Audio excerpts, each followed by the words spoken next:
Hello, and welcome to another episode of Spart Talk. I'm your host, Mansa, and today with me, I've got a special guest, and that's Comrade Victor from our group in Mexico. Hi, Comrade. Thank you, Mansa. Like she said, I'm Victor. I'm a proud member of the Grupo Spartacist League from around 4 years. Okay. So, yeah. So we've just had an international gathering, and as a result, we've had a lot of comrades in the same place. So I took the opportunity to force Victor to come and talk to me and tell us a little bit about what's happening in Mexico, because Trump, he's shaking everything up. And I would like, Mexico and the U.S. Mexico has been under the boot of U.S. imperialism for a very long time, and whatever Trump is doing is having huge consequences for Mexico. So I guess I would like to take the opportunity to ask you, could you tell us a little bit about what has been the impact of Trump in the country, whether that's the economy and the general mood?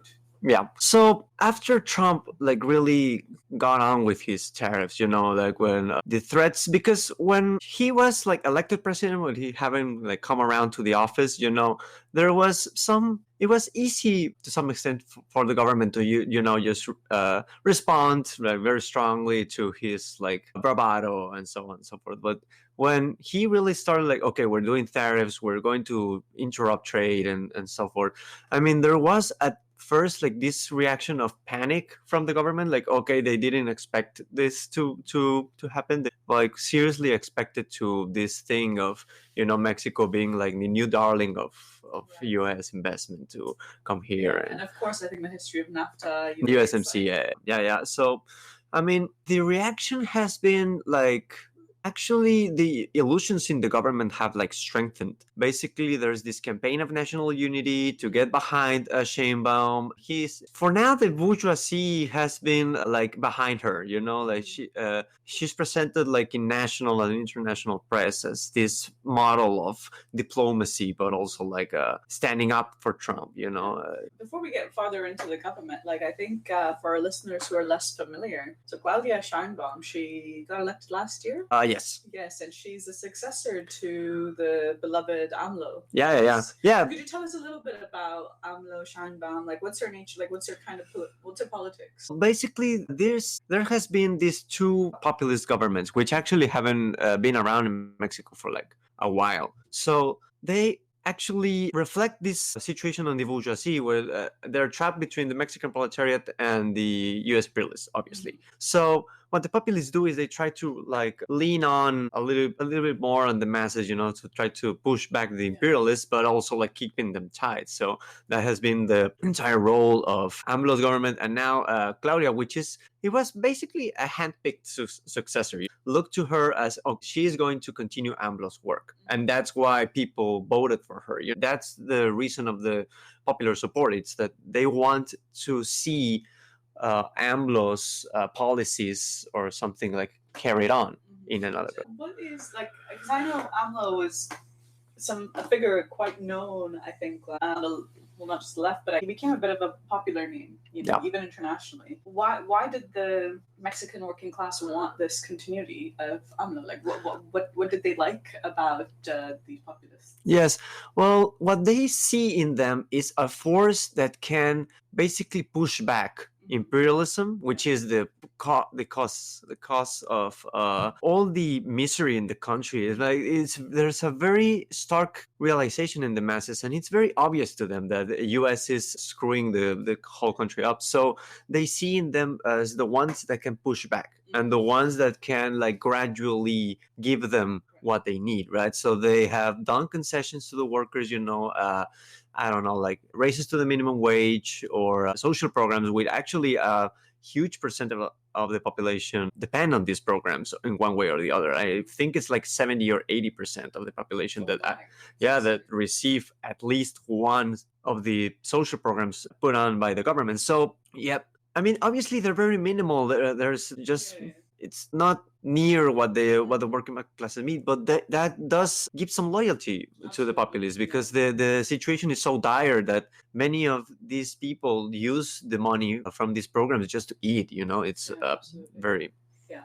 Okay, so then coming to today, and the national unity behind Scheinbaum, you're telling me that inside there's a whole mood of national unity, but I also read in the news that, okay, well, she's agreed that she's going to send some troops to the border. Yeah, You know, so she's totally also capitulating to Trump at the same time. So could you tell me a little bit, like, what is the actual, what's been the approach so far? Now, of course, I think what Trump is doing, you know, it's very, he's still testing things, you know, he's like tariffs, then he's like, oh no, I'll give you an extension. So we'll see what's to come. But so far, what's been kind of the responses, and if you could talk a little bit about that. Yeah.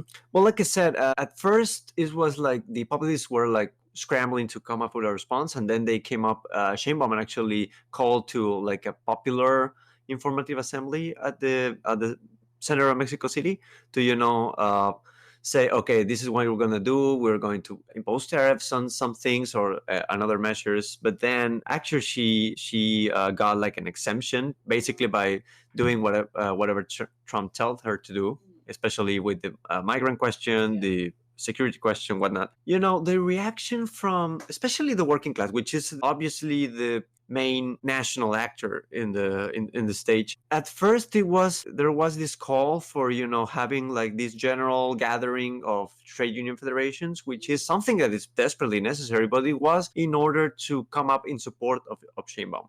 Basically go out and say we support the government, we back up this government, and we should fight to defend USMCA.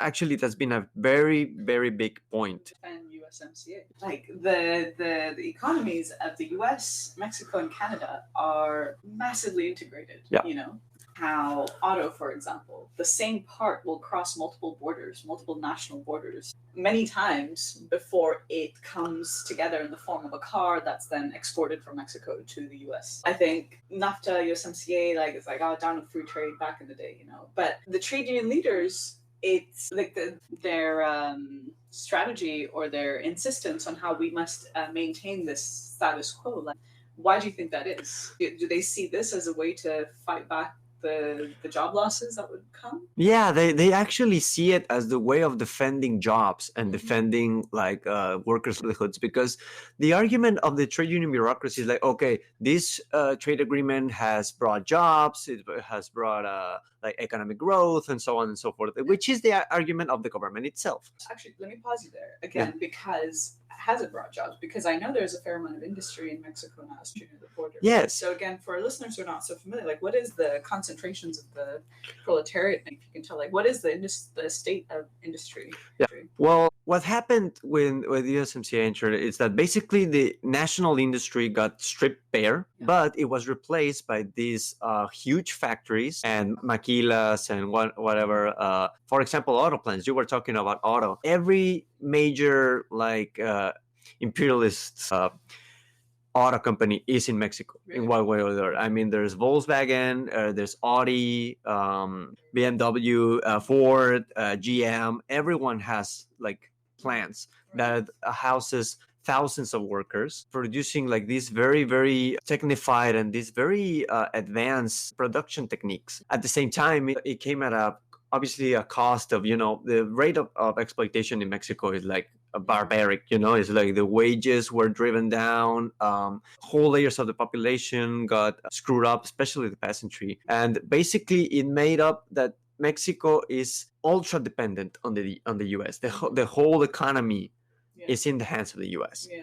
So but then the bureaucrats, they say, okay, well, because if they implement tariffs, these companies are going to go relocate. So we then basically back this pro-imperialist trade policy. Yeah, it's basically a defense of the liberal order that Trump himself is trying to crash down. Very interesting. Okay, so national unity. Let's get back. Sorry, I've asked you so many questions. So there's this mood of national unity, right? Do you see the possibility of sort of contradictions or cracks in that national unity? Because I'm sure, as you just said, Mexico is ultra dependent on the U.S. and surely people will see that. Okay, fine, the government might be talking a tough talk and they might be saying radical words, but our livelihoods are going to experience some changes, to say it mildly. So do you see some cracks emerging or with the potential to emerge in this national unity in terms of the point of view of the masses? Yeah, obviously. I mean, it's like you said, it's a contradictory situation because the working class organizations are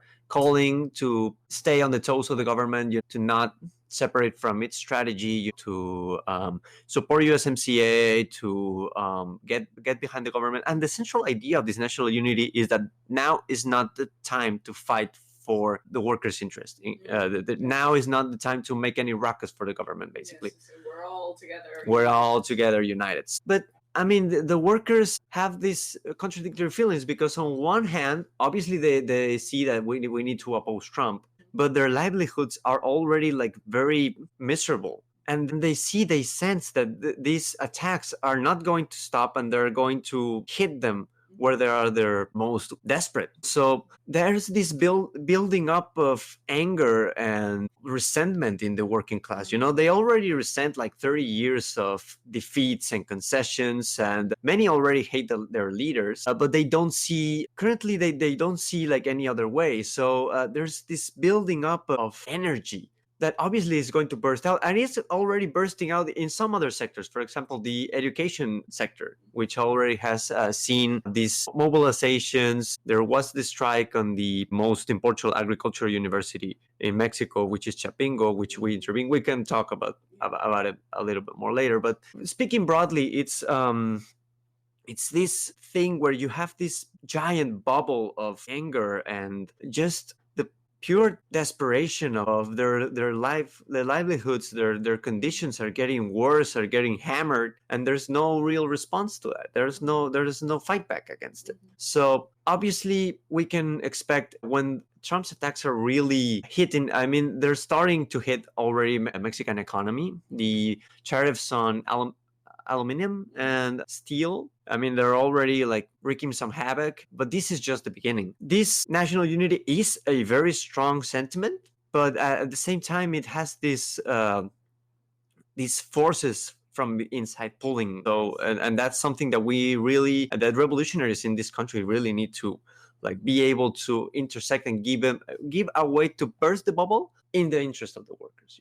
Now, talking about revolutionaries and the left who need to find a way to burst this bubble, what is the state of the kind of left or the working class leadership? I mean, we talked a little bit about the trade union bureaucracy, which is totally backing up the national unity and actually building it. But what does the Mexican left say, maybe? Yeah, well, the left in Mexico is a truly horrible situation. Why do I say this? I mean, the left in Mexico is marginal. I mean, it doesn't have like any real influence in the working class. And there's a reason for that, because the left in Mexico falls in one of the two categories. The pressure in the neo-colonists to support the national bourgeoisie as a force to fight imperialism. So there's the ones that are backing Morena as well, but most of them fall into the second category, the category that we used to be in. There's this sectarian denunciation of the struggle for national liberation. Right. So it's nationalist, it's reactionary, and so their method to confront illusions in Sheinbaum has them completely disarmed in this situation, because they think that if they denounce them loud and clear that she's bourgeois, she's repressive, she is a lackey of U.S. imperialism, then the masses are going to wake up and join them, But that's actually, it's so impotent to convince anyone, because any worker can see, well, she got the exemption from Trump, she's doing something, and right. she's trying to fight back. She said that she's going to do this and she's going to do that, and moreover, AMLO likes her. AMLO likes her, it's this very, you hit a wall with this approach, obviously, because I mean, it's in these moments where the populists do give some kind of fight back against imperialism, the left is completely, they cannot expose why the populists are a problem when they seem to be facing the Mexican masses' greatest enemy. Yes, absolutely. I guess that brings us a little bit to your paper. So that you guys have just put out the paper of our comrades in Mexico is called El Anti-Imperialista, and you guys have just put out an issue. When was it? Last month? Yeah, it was in March Yes. 2025. And the front page of the issue, Victor, do you want to tell us what the front page of the issue is? Yes, of course. Well, it actually came up first as a leaflet, and it was actually in direct response to the threat that was posed by Trump on the tariffs. Because, could you tell us the headline? Yeah, the headline is "Workers, Peasants, we have to defend ourselves from Trump." En español. Yeah, yeah, of course. Is "Obreros, campesinos, hay que defendernos de Trump." Okay. So yeah, explain. I think that's a really nice headline. So we've talked a little bit about the populists. We've talked a little bit about the bankruptcy of the left. So let's start now talking about like what is a strategy to defend Mexico and the masses. So what we want to put clearly in this leaflet, which is the central illusion, like I said, in Sheinbaum and Morena's government, is that she is putting a fight back against imperialism. So that poses a very concrete question to revolutionaries: you have to show what a genuine anti-imperialist government would do to advance the defense of Mexico on the first hand, but also like tying it to the broader struggle for its liberation. So what we do is trying to put out a strategy of attacking imperialist property, like attacking imperialist interest in the country, putting the emphasis on the need to fight against the imperialist domination of the country, while also, for example, building up this alliance of Mexican workers with the US workers and the Canadian and Quebecois workers, which have also suffered with this imperialist pillage by the US. I don't know, for example, against this notion that Sheinbaum and his supporters put out, like this tariff war is the way forward, we say, okay, we need to attack, like I said, imperialist property in the country, but also limiting its impact on the US and Canadian populations, which is a real thing. It's something that you need to take into consideration, because the bourgeoisie can very perfectly like put one tariff after another, and like have this back and forth of I'm going to tariff this, I'm going to tariff that, without any regards of how does that affect the masses. It doesn't care. So obviously we need to attack that by saying, okay, these tariffs obviously have the threat of layoffs, have the threat of taking from workers to pay for this deficit. So we propose, for example, to nationalize $1 million in imperialist assets for each Mexican worker fired. Wow. Okay. So yeah, it's it's a very concrete way to to defend jobs. Yeah, to defend jobs while also targeting the imperialists. There's one demand, like for example, to expropriate the banks. Obviously, to try to make it about the imperialists. I guess the other question I had, which you already started talking about a little bit, is the unity between the working classes in Canada, Quebec, the US, and Mexico, because already there's long-standing divisions, and the Francophone working class, Anglophone working class, although we'll talk about that another day. There's national unity in Canada as well against Canada and Quebec against Trump.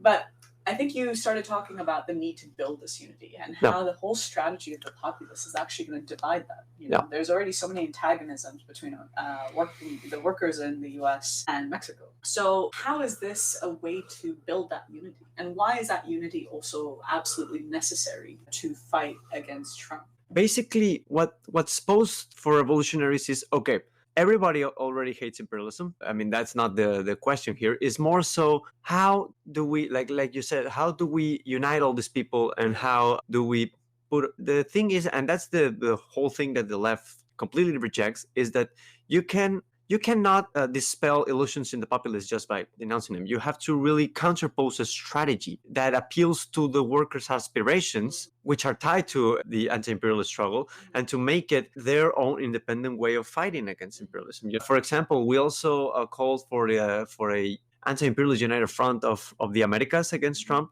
In what sense? That in Mexico and in the whole Latin America, there's this very strong sentiment of, the whole of Latin America is basically America's backyard.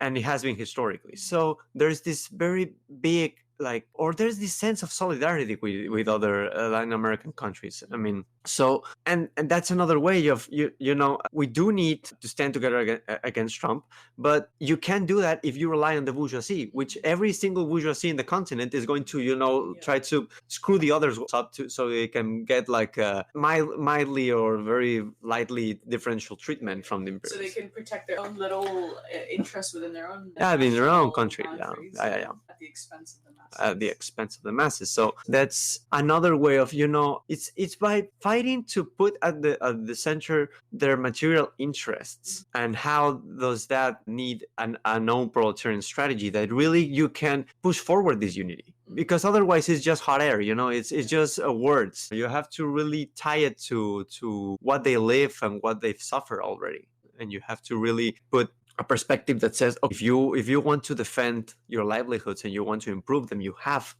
to make it about the imperialists. I guess all of this is leading me, because our listeners, some of whom may be less familiar or absolutely new to us and this podcast, they might be wondering, okay, well, Victor talked about the left and the country. There's been some themes that we've been talking about the national bourgeoisie doing this and leaning on the masses and anti-imperialism, and how the left historically has been unable to deal with the national bourgeoisie in dependent countries. So I guess this takes me to the perspective of our group, which is quite unique in Mexico, because for national and social emancipation of the country, right? We don't think it's nationalist to call for national emancipation.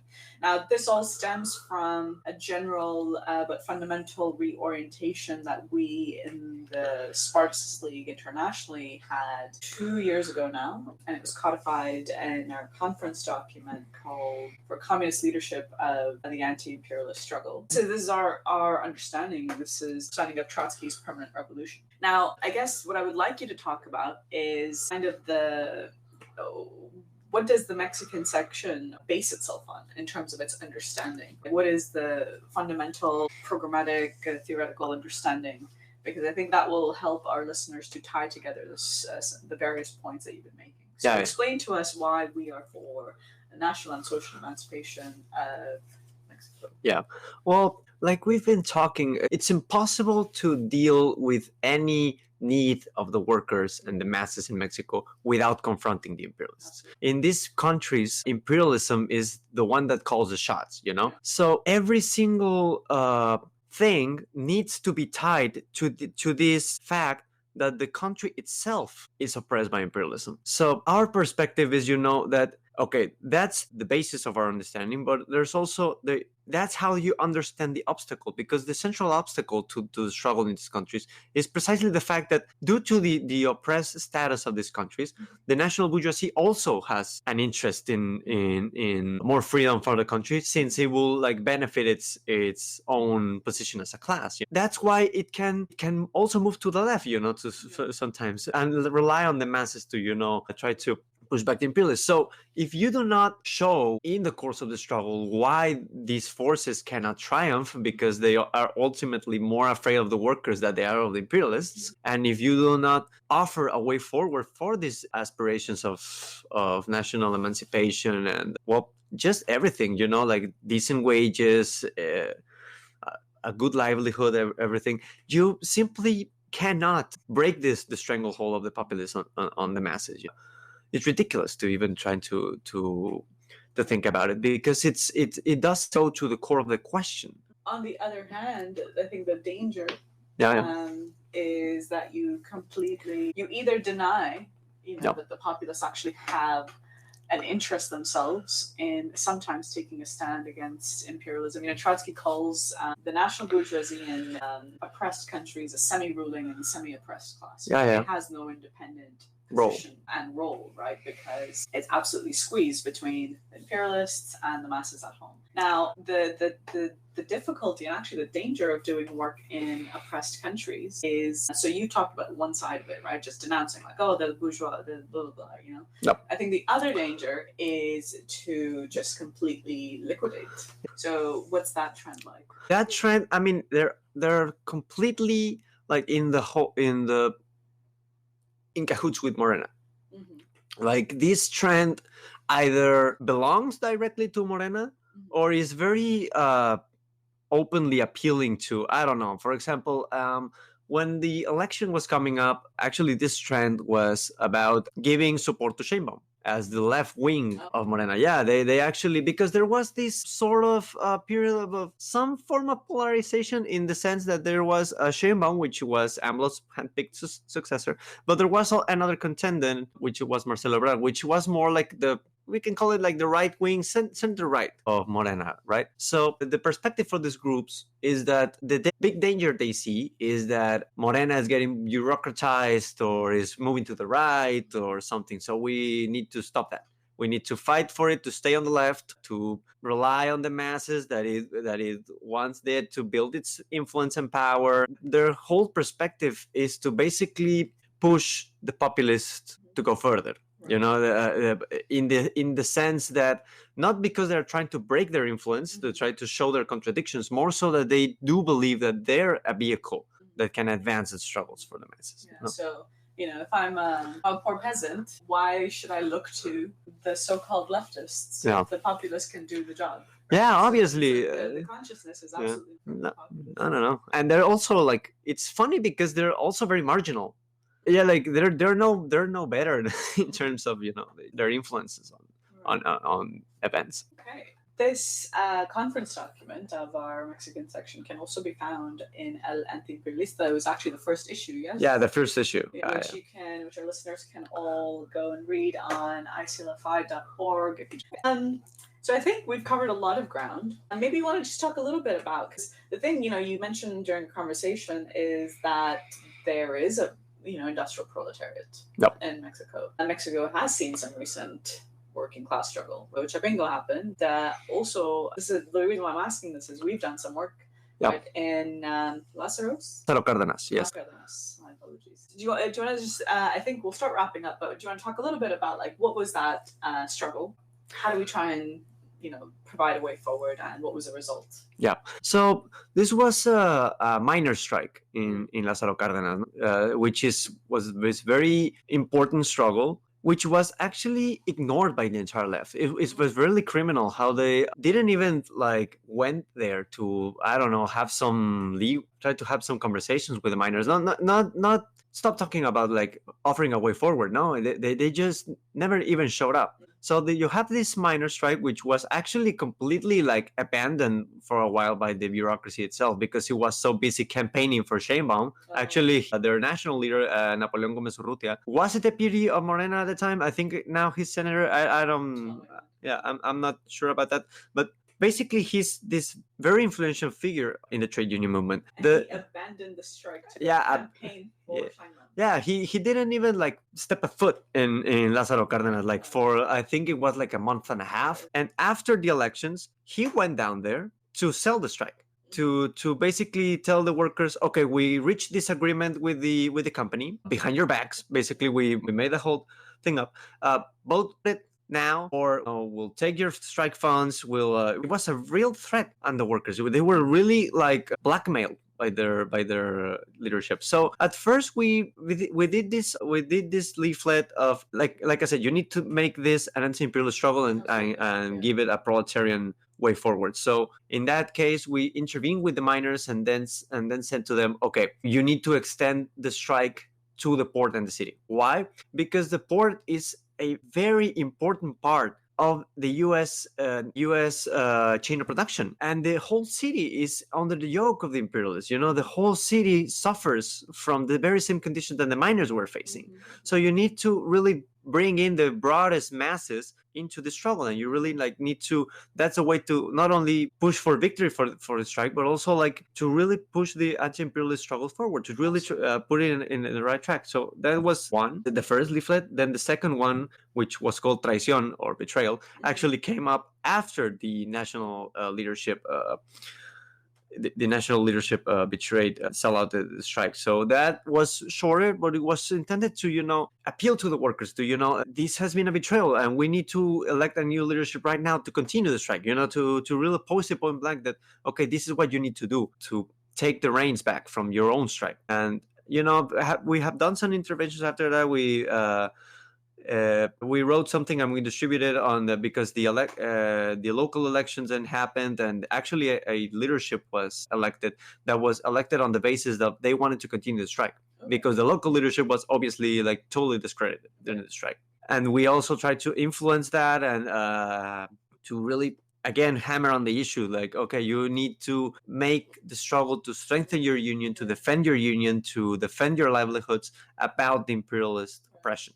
Like, it's okay to continue the strike, that's a good sentiment, but again, the strategy for how to continue the strike, why, for the strike to succeed and not end up in defeat and crushing the members. You need to spread it and make it anti-imperialist. Yes, and also like there's this very big responsibility when obviously intervening with the industrial working class, that you have to be really aware of, and you really need to be able to, because in class struggles there's these sharp twists and turns. There's these moments, like these breaking points, where you really have to be able to really intervene. When there's a point where, and that's basic for any revolutionary who wants to do work to really build a leadership of the working class. Fine words won't cut it.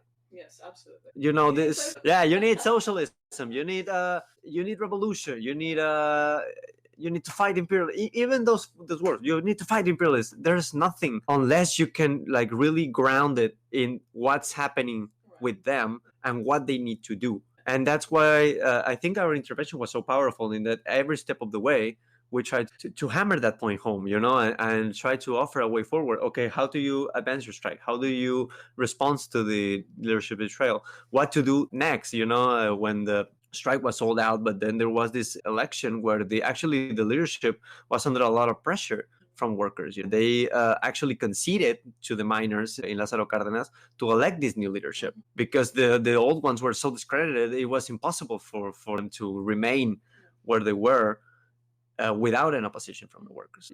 At each step of the way, you need to really connect what these workers are living with our broader program. Otherwise, it's like, and that's, like you said, there's these two dangers, which is related to how do you deal with the central obstacle. One is to completely liquidate, like completely capitulate, but also like the other is to be very rigid, to make it like these very harsh denunciations and these very strong words and whatnot, but not really tackling with what is the problem with what the current leadership is doing. So what was the result of this struggle? Well, now, for example, the miners have been like, it's a very difficult situation, because like I said, they elected a new leadership, which was on the basis of they wanted to continue the strike. That's why they gained authority amongst them. And we actually like tried to put forward, okay, what does an anti-imperialist leadership would look like in the time of the elections. And then after we actually heard that new local leadership was putting a union trial on the members that kicked out the bureaucrats that sold out the strike. It was going after its own members. So we actually tried to intervene into a gathering of theirs. Very simple stuff. We just said this attack on the miners is an attack on the union as a whole. The strike shouldn't have been sold out. This was a betrayal by the national leadership because of their alliance with the government, and this cannot pass. And we proposed a motion, that we brought in and said no miner that defended the strike should be punished for anything. It's a very simple stuff.